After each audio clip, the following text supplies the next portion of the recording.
Hi, everybody. Craig Shacklett, CEO of URComped here with a very special Casino Innovators show. I've got Dan Kustelski, CEO of Chalkline Sports. Dan, thanks so much for being here. Thank you for the invitation. I'm looking forward to it. Well, why don't we start by giving us a little rundown? What is Chalkline Sports? Sure. So Chalkline Sports provides is a platform, and it provides free play sports prediction games to the casinos across the country. I tell everybody that I am a free play games provider, but actually I'm a data company. We just collect buckets and buckets of data, collect lots of data on people that play our games. Sometimes they're on loyalty programs, sometimes they're not. We collect a lot of email addresses, that really valuable email address or mobile phone number around a lot of players. So we ultimately just help the CRM teams inside of the casinos with collecting data. And we just do it with free play sports. Now, when you say, when I hear sports, my head goes to sports betting. Is this something that you can only use if you're in like a legal sports betting jurisdiction? So actually, we work with casinos. Some do have sports books. A lot of our clients do not have sports books. What we know is that sports is a passion point for a lot of casino patrons. If you're living in Oklahoma, you're going to love to predict Oklahoma versus Oklahoma State when they play in football.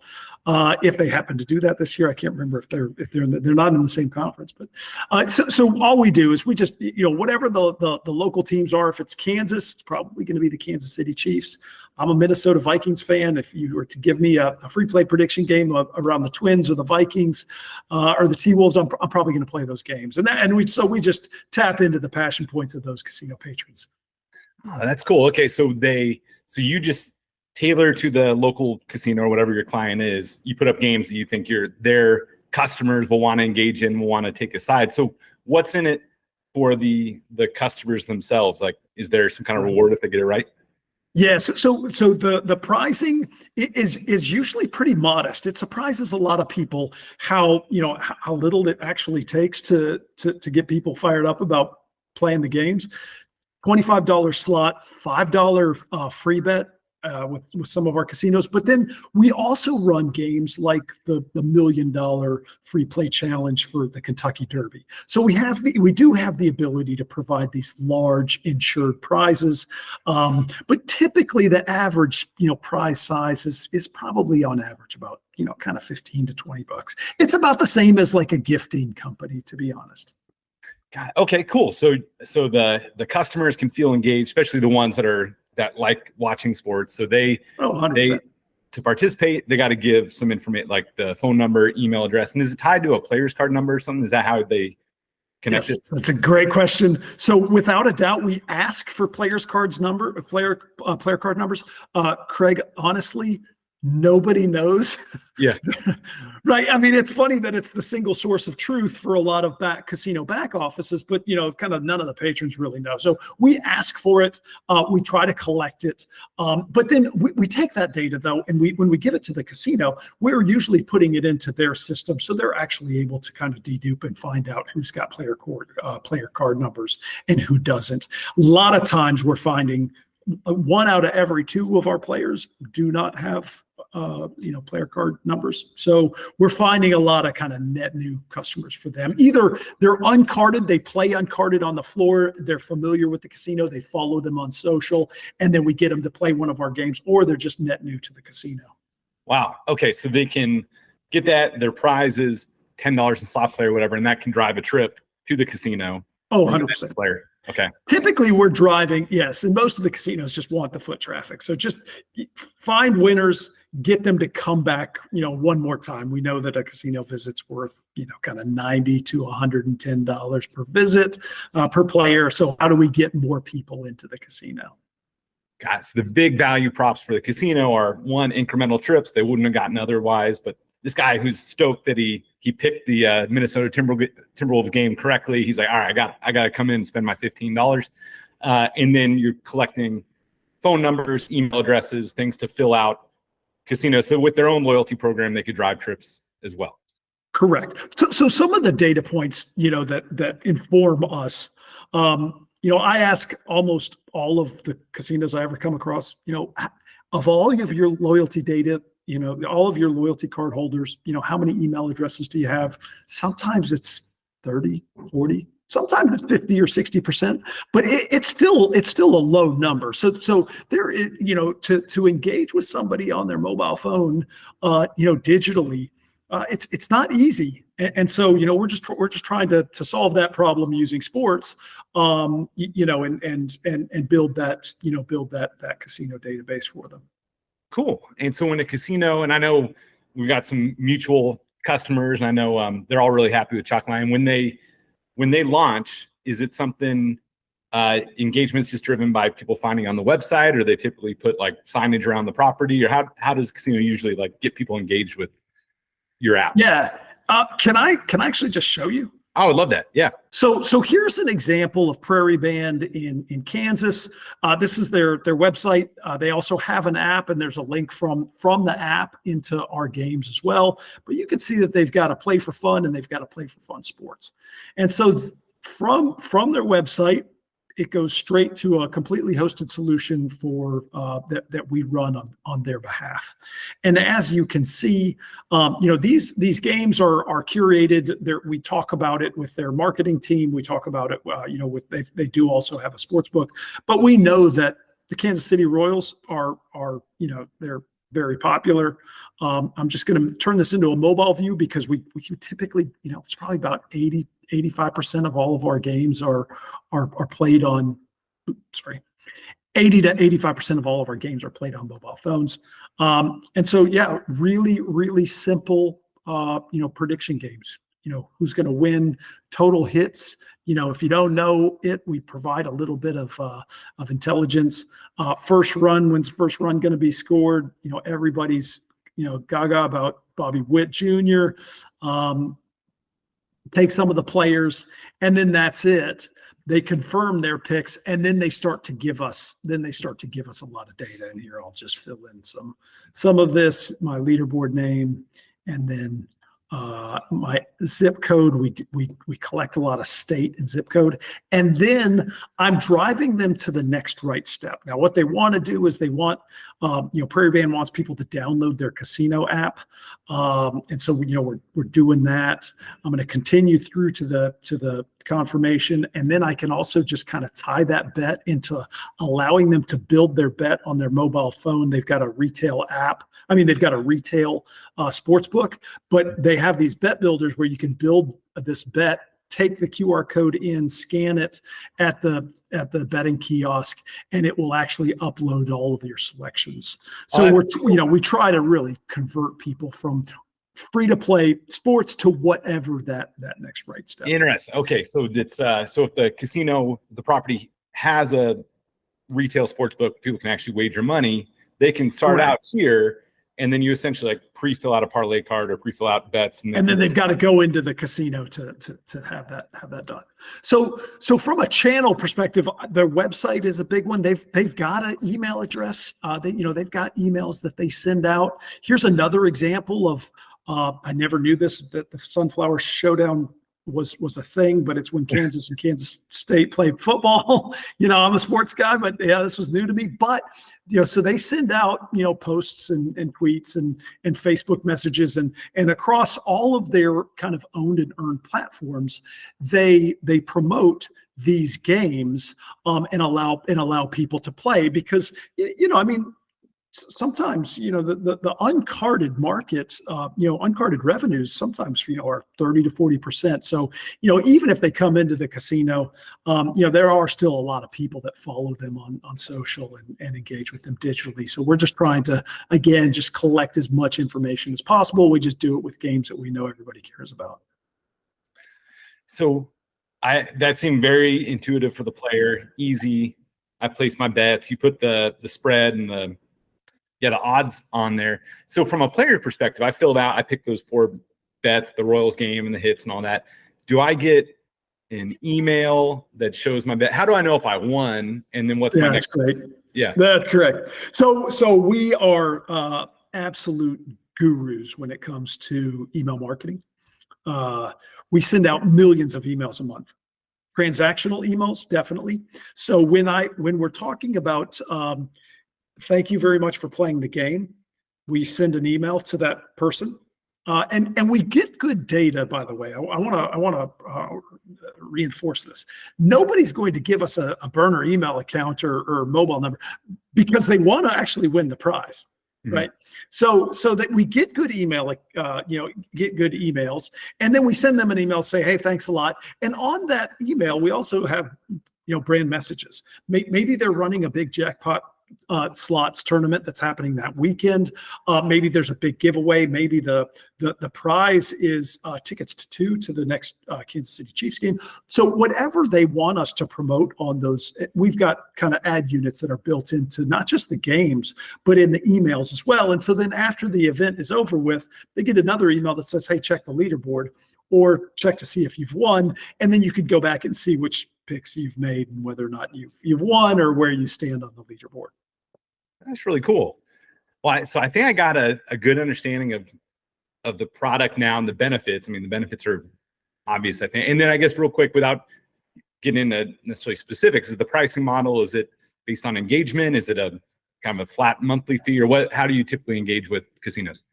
It's a SaaS, some B2B SaaS. So take my platform, you can have unlimited games. We've built, I think to date, we've built 130,000 games for clients across the United States and in North America. So buy the ticket to the buffet and you can have everything that you want from UFC.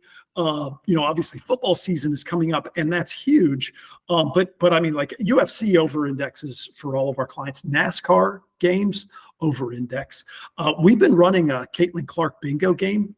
Just pick a few things that you think is going to happen in the next Caitlin Clark game, and it has done unbelievably well. So well that we actually came out with a Angela Reese a game here recently. So the sky is the limit, and a lot of times the local flavor of the clients, they'll tell us, they'll say, hey, we have people that are completely interested in X or Y or Z. Can you build games around those sporting events or around those events? The 5-ring challenge during the recent Olympics.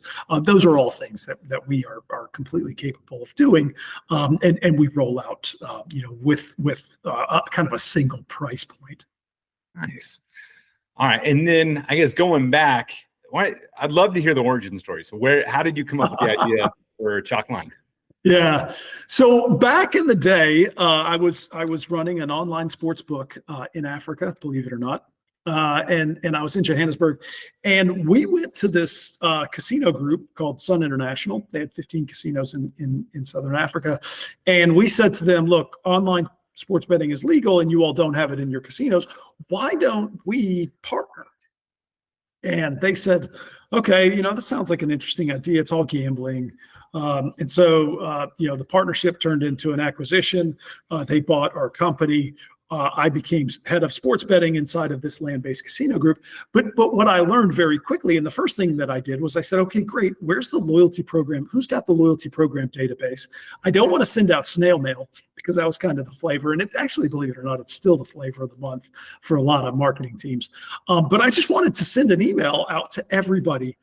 And they said, we've got X number of people on the loyalty program, and we've got like single-digit email addresses.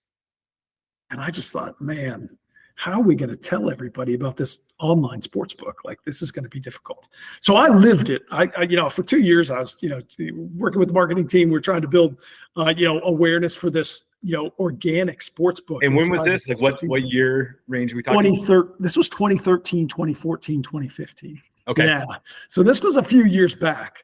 And so, came back to the United States after that acquisition and buyout and all those types of things.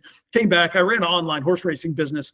But my brother, who had just sold a primary ticketing company called eTix, he and I were sitting there during Christmas one time. And he's like, hey, what are you going to do? And I was like, I'm doing this horse racing thing. And he's like, I don't know what I don't want to do either.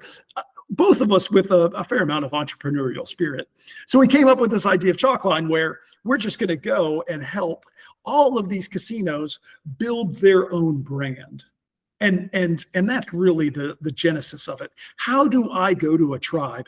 And I'm not coming with some other brand. I'm just saying, I'm going to build your brand digitally, and we're just going to use sports in order to do it. And, when you start to look at the stats, like, of the top 100 TV shows last year, like 93 or 4 or 5 was like sports events.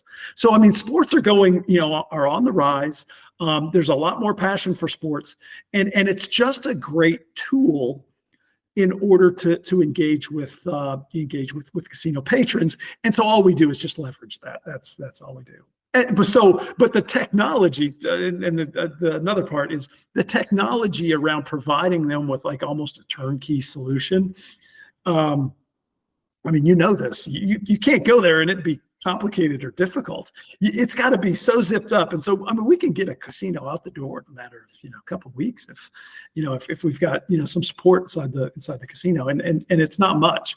So, we built this platform that is completely turnkey. It's got all these email marketing and SMS marketing baked in. It's got all this BI, all this reporting. And then oh, by the way, it also creates, almost an infinite number of sports games around, local teams, national teams, international teams, from, rugby in Argentina to J-League soccer in Japan, and cricket and every sport in between. And so that meeting with your brother, what was the steps between that? All right, let's do this, kind of the back of the napkin type business plan to getting your first customer. What was that journey like? Oh man. So that was in Christmas of 2015, Christmas of 2016. We had formed the company already, and I was leaving my chief operations officer position at an online sports book. I mean, at an online horse racing ADW sports book scenario. And then our first client probably took another, year and a half. Now this was prior to PASPA being repealed, and PASPA is the Supreme Court decision that allowed the states to decide, if they want to offer sports betting, they can. But, it repealed this federal ban on sports betting. So we were pre-PASPA, so we were out there raising seed money, on a whim. That was a really interesting time period. I must have collected 250, 300 no's. No, because I don't know any. The people we were presenting to had no idea about sports betting, except for it was some seedy thing that happened in Vegas. And to tell those people, hey, it's not going to be sports betting, it's going to be free to play, was a whole different story. So yeah, that was a challenge. When PASPA was repealed, that was certainly useful, and I think that it got a lot of casinos thinking about adding this additional form of gambling eventually. And now there's 38 states that have sports betting. So yeah, it was probably about. Yeah, it's probably about a year and a half after that. No, 2 years after that we actually had our first clients. And then I know for us, it's like, the sales pitch to get the first, and then you kind of figure out what actually matters to them, and then you tailor it, and then the sales pitch for the second and the third kind of changes. So I guess, how much do you feel like the value prop has tightened up and changed since getting that first customer? And I'm going to say this knowing full well that I know less than I actually probably have ever known. Isn't that how life is? The older you get, the less you realize how much you know. And so with my business, we're way more laser focused than we were 6 months ago, a year ago, 2 or 3 years ago. And I think, what ends up happening is that it's all the learnings that you have by all of those no's and those maybes and those, you never hear back from them again. Like, you learn a lot in those conversations about what your product probably needs to be in order to motivate the other side to say yes, or to even listen to a follow-up. And so yes, we are way more focused now than we have ever been. And if I were to put it on a scale of 1,000 in 2018, we're at 1 point on that scale now.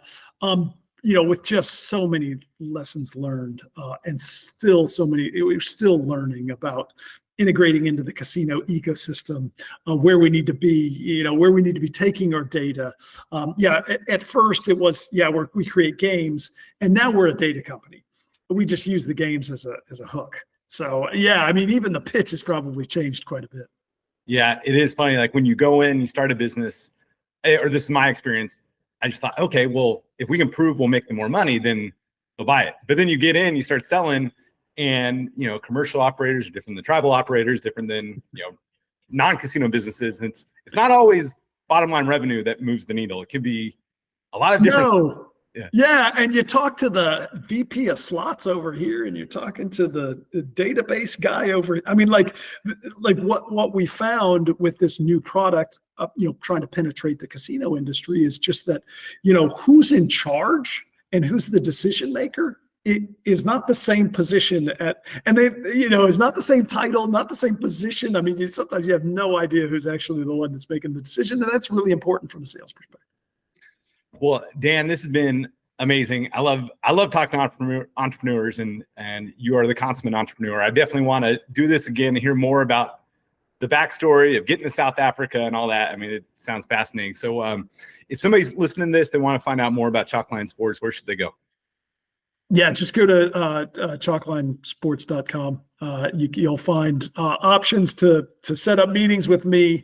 You'll find out more about Chalkline and all of the great clients that we have worked with. So happy to have an intro call.